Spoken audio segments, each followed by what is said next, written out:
Თქვენ უკვე ინფორმირებული ხართ BBC-ს საგამოძიებო ფილმის შესახებ, სახელწოდებით წყალი, რომელიც წვავს. რაც ნახეთ და წაიკითხეთ, როგორია თქვენი შთაბეჭდილება.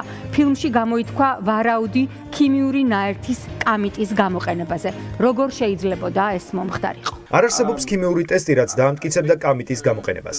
ამიტომ ესაა ვარაუდი. თქვენ ალბათ იცნობთ ექიმ ჩახუნაშვილის სამეცნიერო ანგარიშს.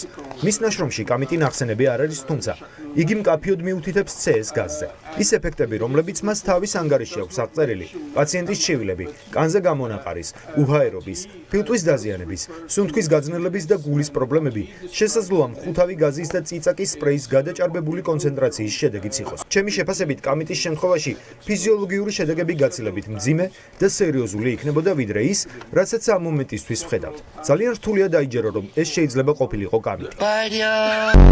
ექიმი ჩახუნაშვილი თავადაც გამოხატავს გაოცებას კამიტის ხსენების გამო და აღნიშნავს, რომ თუ ასეთი ნივთიერება მართლაც იქნებოდა გამოყენებული, მაშინ საქმე ბევრად უფრო სერიოზულ დაზიანებებთან გვექნებოდა. დიდი მადლობა ბატონ ზანდერს. რა ზუსტი მადლობა.